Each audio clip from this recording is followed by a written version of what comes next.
Hello, everyone. Welcome to episode 286 of the Pulp Writer Show. My name is Jonathan Muller. Today is January the 16th, 2025, and today we are discussing office setup for writers in terms of computers and furniture and so forth, and how do you do that in a way that is maximally comfortable and maximally beneficial to overall joint health. We will also talk about coupon of the week and a progress update on my current writing, publishing, and audiobook projects. So first up, let's start with coupon of the week. This week's coupon code will get you 25% off the ebooks in the Dragon Tiarna series at my PayHip store.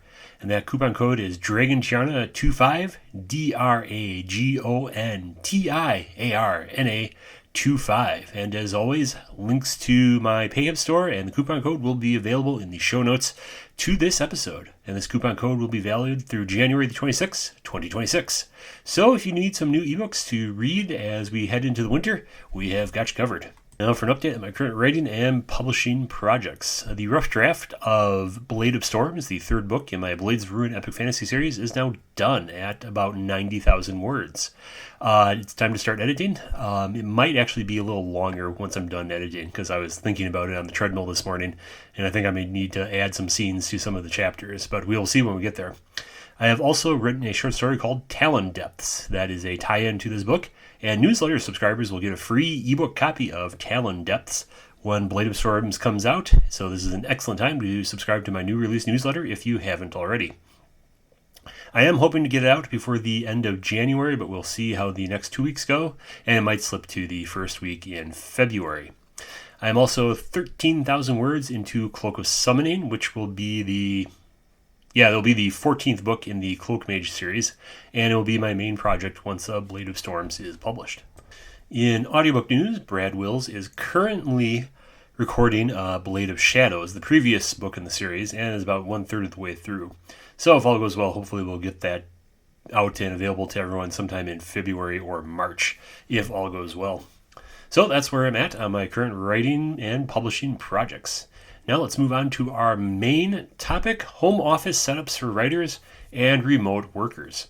This isn't as trendy of a topic now as it was 6 years ago during the peak COVID times, but I still want to talk about setting up a home office as a writer or a remote worker. Even people who don't work remotely can benefit from thinking about changing their writing environment to better suit their needs. And having the right setup for you makes a huge difference in your productivity and comfort. The wrong setup can make you feel drained, stressed, and distracted, and can potentially contribute to carpal tunnel syndrome or shoulder troubles or other related joint or posture problems. As people, for example, can find out if they spend all their time sitting on the couch working on their laptop. I have been a full-time writer for almost 10 years now, and during that time, my work-from-home setup has evolved quite a bit. I thought that I would discuss the specific things that have changed and why. Our transcriptionist for the podcast also thought this was a really interesting topic, and so she will also share her remote work setup, which is quite a bit different than mine. And then to close out the episode, I will give 4 general tips for writing and working from home, which is something I know a little bit about at this point since I've been doing it for 10 years. So the basics. What is my office setup? I work from a sort of ad hoc U-shaped desk that I've assembled myself out of bits and pieces. The center part, sort of the bottom of the U, is a piece of a glass top wraparound desk that I originally bought at Shopko back in, I think, like 2006. And I've carried it with me through every apartment and residence since. I lost half of it a while back, but I still have the other half, and it's a glass top desk. My monitor is sitting on a Amazon Basics riser atop it. It has a keyboard tray for the keyboard, and it is where I do most of my main writing and editing. And in fact, this month I have written 50,000 words of Blade of Storms on that setup, so it is working quite well for me. The sides of the U are 2 white plastic contractor tables I've picked up. The one on the right is the one I use for, it has the keyboard and the monitor and the mouse for my graphic design computer, because I have 2 different computers, which we'll get to in a bit. And it has the keyboard, the mouse, and the monitor riser for that.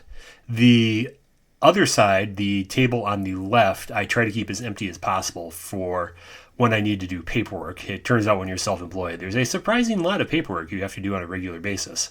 So whenever I need to do paperwork or read documents or that kind of thing, I try to keep that side of the desk as empty and as clean as possible. And it also looks nice to have it empty, though at the moment it's not empty because I have a growing stack of tax paperwork since it is tax season.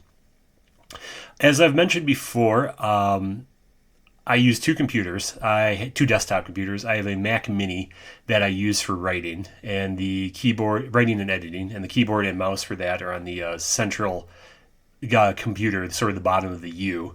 And I have a Dell XPS Tower that I use for graphic design, 3D modeling, and other multimedia things such as podcasting. And I am literally recording this podcast on that computer right now. Both of the computers are actually sitting next to the U on a old kitchen cart that I think I bought back in like 2005, and again has been moving with me from residence to residence over the past 20 years. The reason for that is I didn't want to put the desktop computers on the desktop because that takes up a lot of space, and I didn't want to put them on the floor because that's a good way to get a lot of dust into a computer and prematurely shorten its life. So what I ended up doing was I put this kitchen cart next to the bottom of the U-shaped desk, and I put the desktop computer and the Mac Mini, the desktop Dell computer and the Mac Mini on the kitchen cart, and that keeps them off the floor, keeps them off the desk, and it's worked pretty well. And that's what I've been doing for the last 10 yeing keeping a computer on that. How has it changed over time? Originally, I just had one Windows computer that I did everything on. I did writing, I did editing, which was fine in 2016 when I started doing this full time, because back then I didn't do my own covers. Back then I didn't do any graphic design. I didn't have the podcast, and so my computing needs were a bit more limited back then. However, as you know, since then, I've started doing my own covers. I have this podcast. I occasionally do YouTube videos. And so I found it helpful to have a separate computer to do that, partly because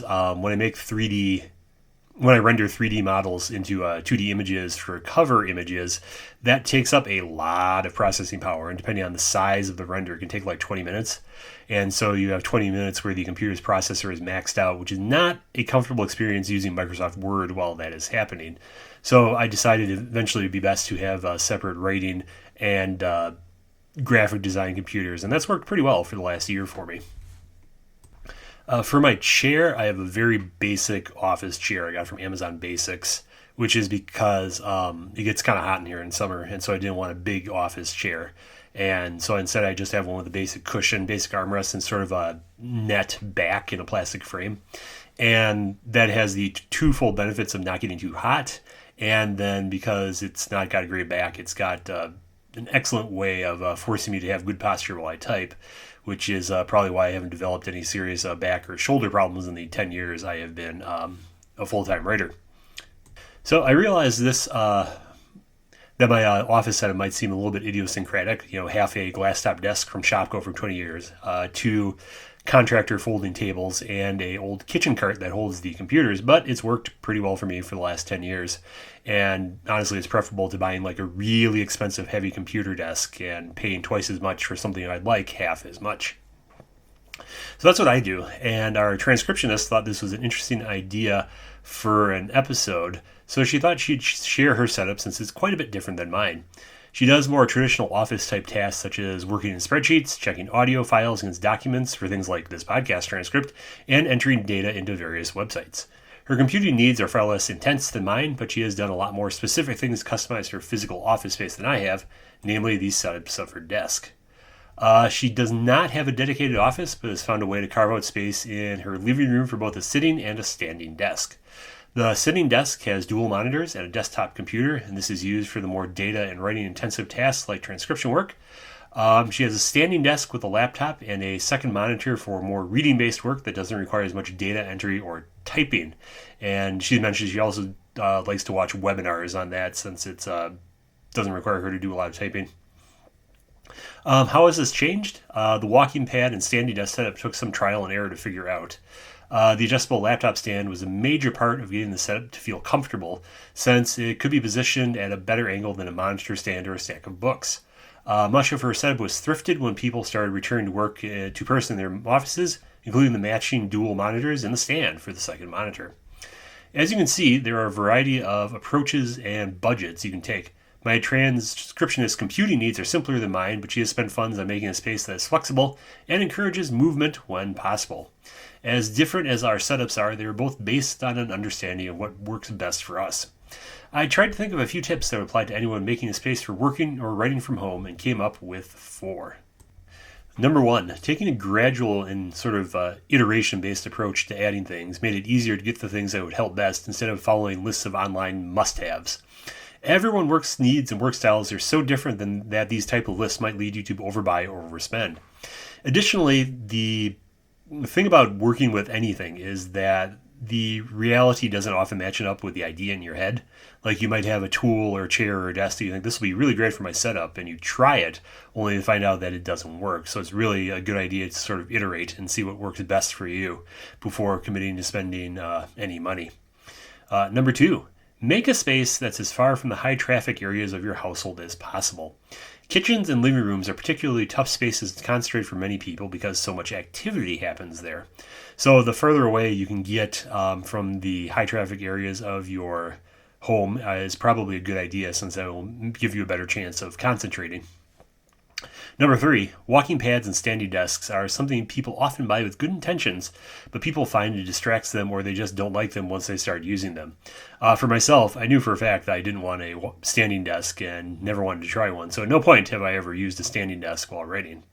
If possible, try other people's setup first before investing a lot of money into it. Used standing desks are pretty cheap right now, so that's another option for lowering the cost of one if you really want one. A free option to get yourself moved during the day is to set a few reminders to walk around a bit or do a few bodyweight strength exercises such as push-ups or squats.